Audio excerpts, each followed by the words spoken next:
Brasilinas e brasilinos! Fala, meus caros sobreviventes desse vasto e insalubre hospício chamado Bananil. Sejam todos muito bem-vindos a mais um episódio do nosso maravilhoso Circo de Horrores Nacional. Peguem a pipoca, puxem uma cadeira e já vão preparando o antiácido, porque o episódio de hoje do nosso House of Cards em versão moscas de padaria está absolutamente espetacular.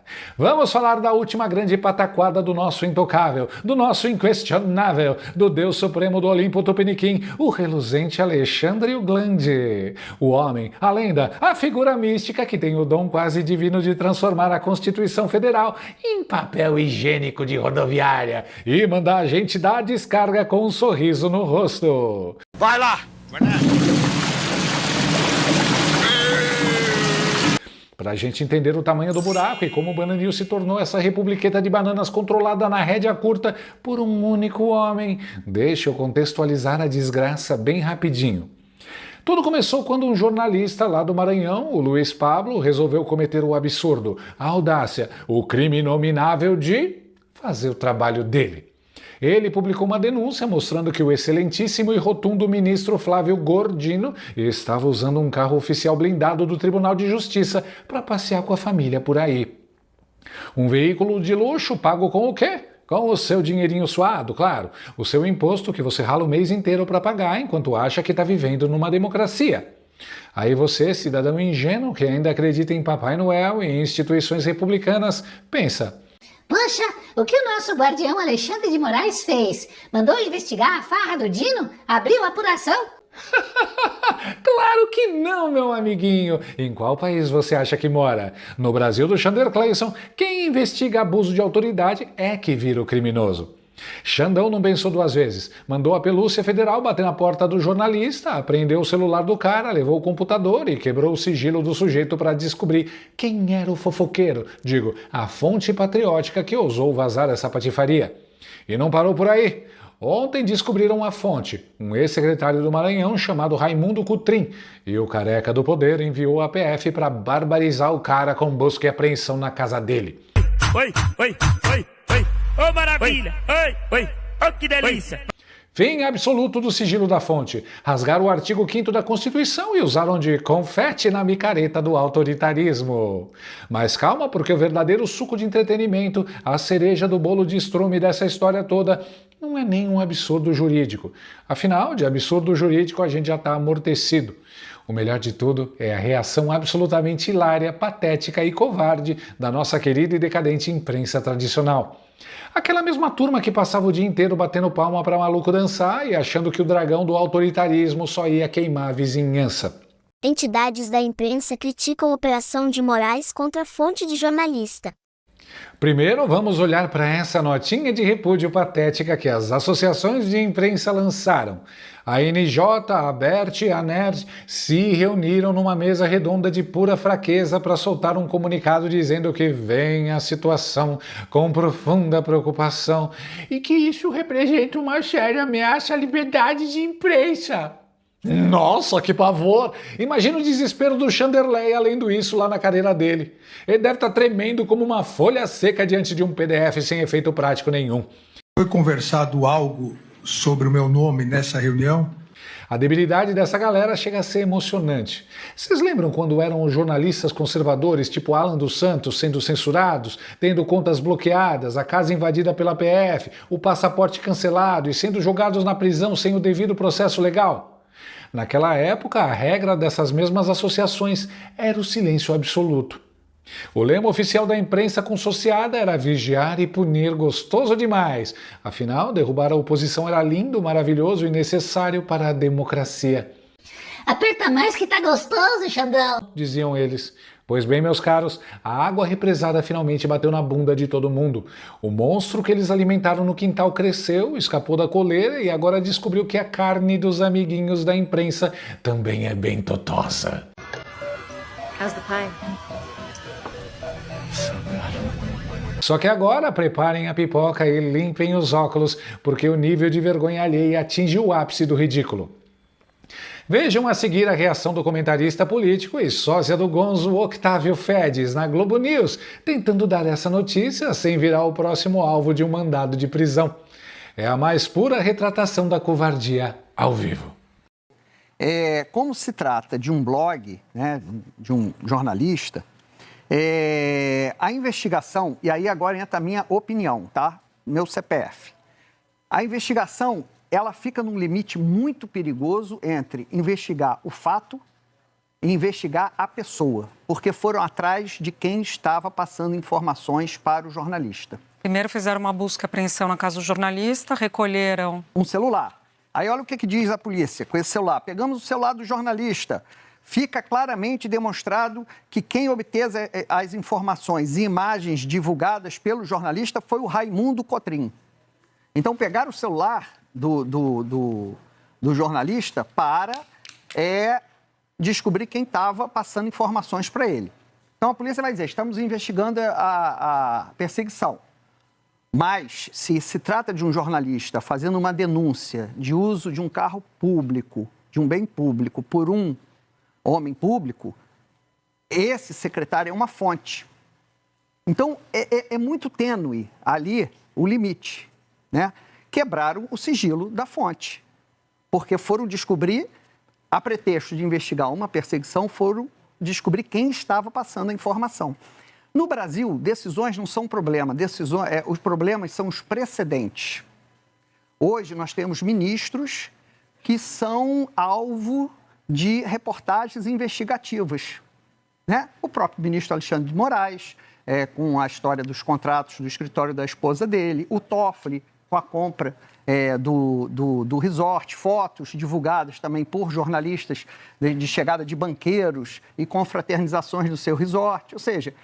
É nesse contexto, opinião minha, que é perigoso você abrir qualquer precedente para quebrar fonte de jornalista, porque amanhã o ministro vai querer saber quem está divulgando informação contra ele. sabe?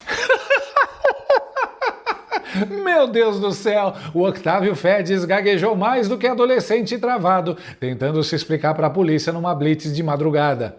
Impressionante! O cara que sempre foi um leão feroz e debochado para vociferar contra a direita, parecia um gatinho molhado e aterrorizado. Ele falou: Olha, veja bem, é a minha opinião pessoal, é o meu CPF falando. umas 10 vezes no mesmo minuto. O sujeito estava visivelmente se borrando nas calças ao vivo, apavorado com a simples possibilidade de perder o emprego na Globo ou de receber uma visitinha da Polícia Federal na porta de casa às 6 da manhã. Toque, toque, toque. 3 batidinhas na porta. Eu tô rachando de rir com o cuidado cirúrgico e o pavor de pisar em ovos para não verbalizar o que qualquer pessoa com 2 neurônios funcionais já entendeu faz tempo. Nós estamos numa ditadura. O cara deu uma volta ao mundo, gastou meia hora de introdução e quase pediu desculpas pelo amor de Deus por existir, só para falar o óbvio ululante que a gente já sabe desde o fatídico ano de 2019. Confesso a vocês que ver essa gente se descabelando de pavor tem gosto terrivelmente saboroso. O Guedes parecia aquele aluno que esqueceu o dever de casa e está rezando pro professor não olhar na cara dele.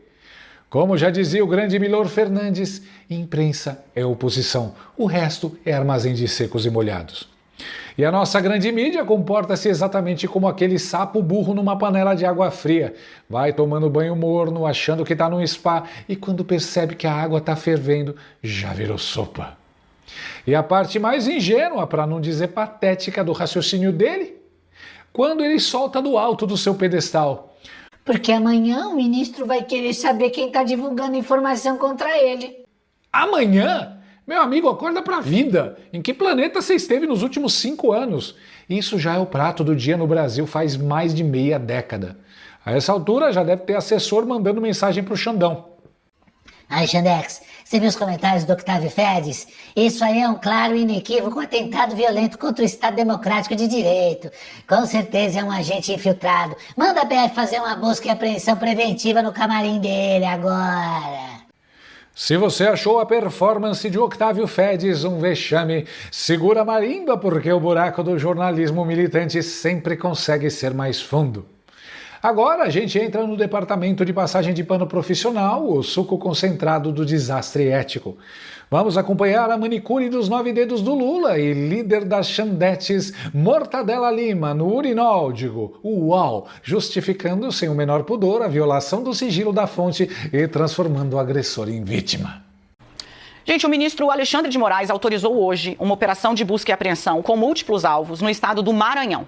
O que é que está sendo apurado, né?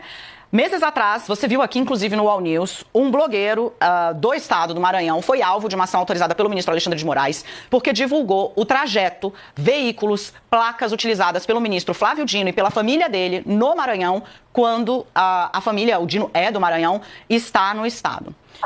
A divulgação de início sugeriu que haveria algum tipo de irregularidade, porque o ministro estava utilizando carros, né, do Tribunal de Justiça do Estado. Não há irregularidade, é o protocolo de segurança. O ministro Flávio Dino hoje é o segundo ministro mais ameaçado no país. Quando houve a primeira operação, com foco neste blogueiro, nós explicamos aqui que ele já foi, inclusive, preso pela Polícia Federal anos atrás, sob a acusação de achaque. Ou seja, de chantagear alvos, cobrar dinheiro para publicar ou não publicar informações neste blog dele. Pois muito bem, a operação de hoje tem múltiplos alvos. A investigação está toda sob sigilo. E aí, para quem está em casa entender um pouquinho, quando um ministro está tratando do caso que envolve a segurança de um colega, de um outro ministro, o cerco fica muito apertado mesmo. Então, o que a gente conseguiu apurar nessa investigação que está sob sigilo? A operação da Polícia Federal de hoje alcançou múltiplos alvos no Maranhão. Inclusive, um político do estado que já havia sido alvo de uma batida da polícia numa outra investigação e foi colocado em prisão domiciliar pela quantidade de fuzis e munição que foi encontrada com ele dentro de casa. Esse personagem voltou a ser visitado hoje.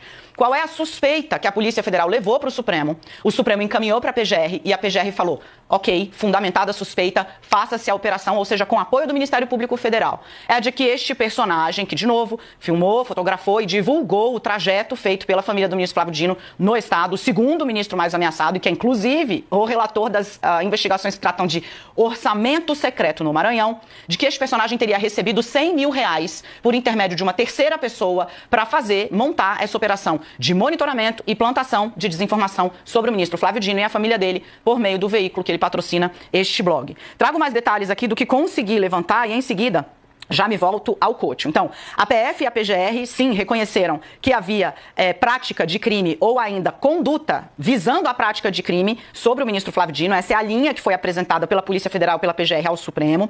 E que, sim, a PF encontrou R$100 mil que foram transferidas, tinham como fim as mãos deste blogueiro, por meio de um terceiro, para que ele montasse essa operação de monitoramento.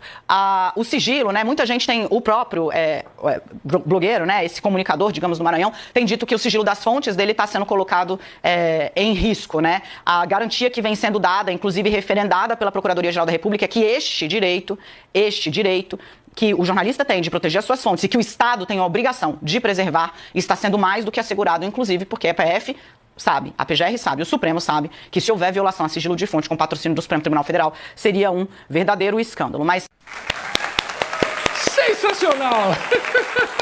Simplesmente espetacular! É uma obra-prima da desonestidade intelectual. A Mortadela Lima demonstra uma empatia tão profunda pelo colega de profissão atropelado quanto uma hiena demonstra por uma zebra ferida.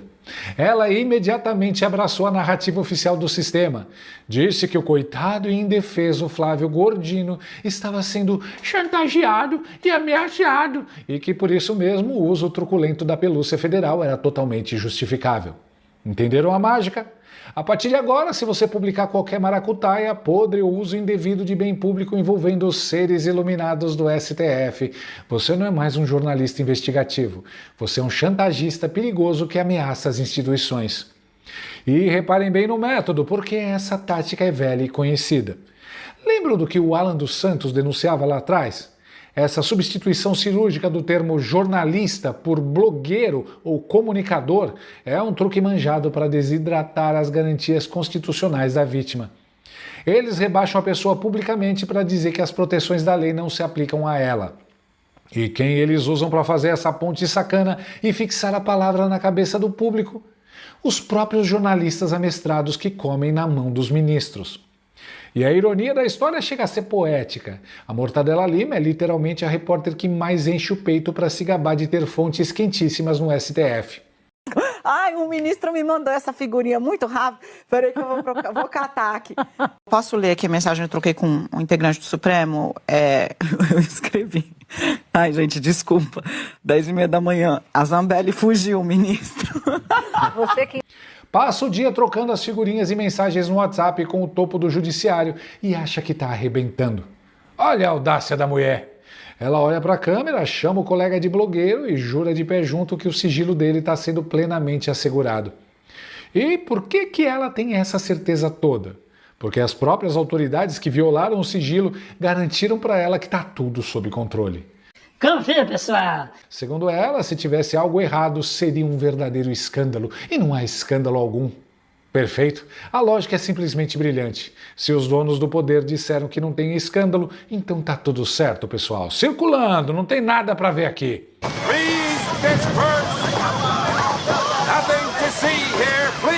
E fica aqui um aviso amigo de utilidade pública.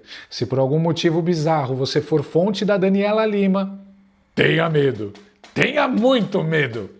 Porque no momento em que a chapa esquentar, ela vai te jogar embaixo do ônibus, da viatura da PF ou do caminhão de lixo, sem pensar duas vezes, só para continuar mantendo os contatos VIPs nos corredores do tribunal.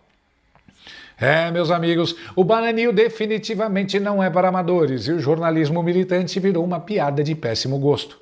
A militância cega e a torcida ideológica cobram um preço altíssimo e a conta finalmente chegou na forma de inquéritos arbitrários e censura explícita.